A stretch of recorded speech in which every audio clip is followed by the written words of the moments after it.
केवळ दंडात्मक कारवाई न करता त्यांना ब्लॅकलिस्टमध्ये करावं अशी सक्त सूचना आज त्या विभागाला दिली. पण काल मागच्या बैठकीत किती अपघात होताना दिसतात, काही ठिकाणी ब्लॅक स्पॉट आहेत.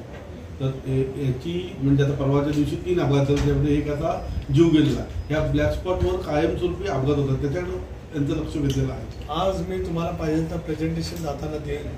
आयडेंटिफाय झालेले बॅकपॉट त्याच्यावरती केलेली मधल्या एक सुरक्षा समिती सुद्धा माझ्या अध्यक्षतेखाली आहे. त्यावेळेला केलेल्या सूचनाच्या अनुषंगाने नेमकं काय काय कारवाई केली, तर ती कारवाई केल्यानंतर एक असं लक्षात आलं की अपघाताचं प्रमाण 25 ते 30% घटलेलं आहे. एक भाग मी मगाशी सांगितल्याप्रमाणे अपघात होण्याची कारणं 2-4 आहेत. एक तर सदोष रस्त्याचं बांधकाम असेल तर ते दुरुस्त होऊ शकतं, इतरही काही कारणं असतील ती दुरुस्ती होऊ शकतात. तिसरं महत्त्वाचं कारण की मद्यपान करून वाहन चालवणाऱ्यांचं सुद्धा आहे, तर त्याच्या बाबतीमध्ये सुद्धा काउन्सिलिंग करणं आणि मद्यपान केलेल्या वाहकांच्या वरती कारवाई करणं या दृष्टिकोनातून सुद्धा दिलं होत्या. त्याच्यातही काही कारवाई नक्की त्या ठिकाणी झालेली आहे. तिसरी आज मी सुद्धा दिली की अनेक वेळेला रस्त्यांच्या वरती परवानगीने बिअर बारचं लायसन असतं की तर काय असतं, इतर रात्रीच्याला प्रवास करणारे प्रवासी खूप असतात, पण वाहन चालक त्याच्यापासून दूर राहील याचे स्पष्ट आदेश त्या ठिकाणी दिले गेले पाहिजेत. आणि चौथा विषय, रस्त्यावरती रात्रीच्या वेळेला असणारी जी आज पशुधन आहे त्याच्यामुळे अपघाताची संख्या वाढते, तर त्याही बाबतीमध्ये सुद्धा दिल्या. पण काही वेळेला काही अपघात असे घडतात की ते त्याच्यावरती काही आपण ते दुर्दैवीच असतात. मुंबई गोवा महामार्गाचा आढावा घेतला. त्यानंतर एक कवलीच्या आसपास काम आहे, तर तिथून आपण जर का बघितलं तर माणगाव बायपास, इंदापूर बायपास सोडला तर एक लोणेराला फ्लायओव्हरचं काम चालू आहे.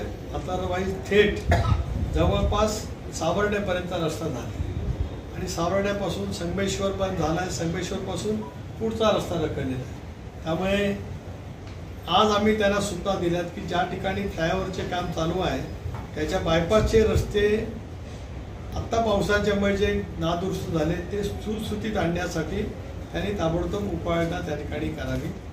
माणगाव आणि इंदापूरच्या बायपाससाठी अजितदादांनी परत 18 कोटी रुपये राज्य सरकारकडनं उपलब्ध करून दिले.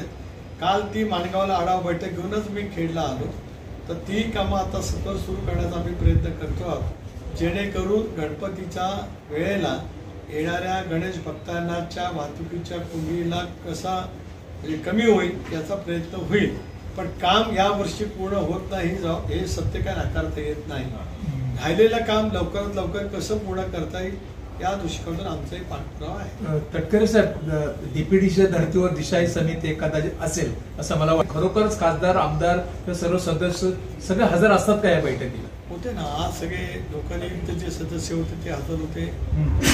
फक्त विधानसभा सदस्य नव्हते याचं कारण त्यांचं अधिवेशन आहे. मी मगाशी आपण कदाचित उशिरा आला असाल, मी आज स्वतःहूनच या ठिकाणी मांडलं, सभेमध्ये सुद्धा मांडलं की ही बैठक मी 15 दिवसापूर्वी बोलवली होती किंवा ज्या पद्धतीने त्या निवडणुकीमध्ये कमालीच्या पद्धतीने टीकाटिप्पणी झाली तर त्यांना पक्षात घेताना बोललं गेलं पाहिजे. 2 भाग मांडले आहेत. संबंध राज्यभरामध्ये परस्परांच्या विरोधामध्ये जे विरोधी पक्ष लढले त्यांच्यापैकी अनेकांना प्रत्येकाने पक्षामध्ये आपला प्रवेश दिला. आपल्या जिल्ह्यामध्ये तर एकमेकाच्या विरोधात कडवटपणाने निवडणूक लढवून असंबद्ध भाषेत एकमेकाच्या बद्दलची वक्तव्य करणारे सुद्धा विजय झालेल्या उमेदवारांच्या पक्षात आले. ते काय कोणाला विचारून आले काय कोणाला विश्वासात घेऊन गेले? तो ज्याने त्याने आपापल्या सोयीने निर्णय घ्यायचा तो घेतला. आमचा त्याच्याबद्दल आक्षेप असतं काय कारण आहे? काही कारणच येत नाही ना. आता कोण येणार आहे तुमच्याकडे? आले मी साहेब, आता अजित यशवंतराव आलेले आहेत. लांजा, राजापूर, साखरपा विधानसभा मतदारसंघात त्यांचं नेतृत्व चांगलं आहे, तर त्यांना पुढे काय संधी देणार का आपण? काल परवाच त्यांनी पक्षामध्ये प्रवेश येण्याचा निर्णय घेतलेला आहे. टप्प्याटप्प्याने प्रत्येकाला त्याच्या संघटन कौशल्य, त्याचा जनाधार या साऱ्या गोष्टीचा विचार करत पाठबळ दिलं जात असतं. आज काय त्यालाही घाई नाही आणि आज दुसरी शपथ काही नाही. आज दुसरी शपथ राज्यातल्या स्थानिक स्वराज्य संस्थांच्या निवडणुका आहेत. त्या स्थानिक स्वराज्य संस्थांच्या निवडणुका महायुती म्हणून लढवाव्यात यासाठी गेल्या आठवड्यात समन्वय समितीची बैठक झाली, ज्याला चंद्रशेखर बावनकुळे, सुनील तटकरे, रवींद्र चव्हाण, उदय सामंत, शंभूराज देसाई, हसन मुशीफ अशा आम्ही 6 जणांची आमची कमिटी आहे. त्याच्यामध्ये आम्ही साधक बाधक चर्चा केली.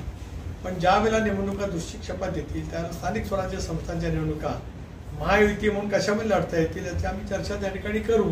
पण हे करत असताना महापालिका निहाय राजकीय परिस्थिती वेगळी आहे, प्रत्येक जिल्हानिहाय राजकीय परिस्थिती वेगळी आहे, जिल्हा अंतर्गत काही विधानसभा मतदारसंघामध्ये सुद्धा वेगवेगळी राजकीय परिस्थिती आहे. पण एकत्रितपणाने महायुतीच्या ऐक्याला तडा जाणार नाही याची खबरदारी घेऊन आम्ही त्यावेळेला निवडणुकीला समोर जाऊ. तटकरे साहेब, छोटासा प्रश्न. रायगड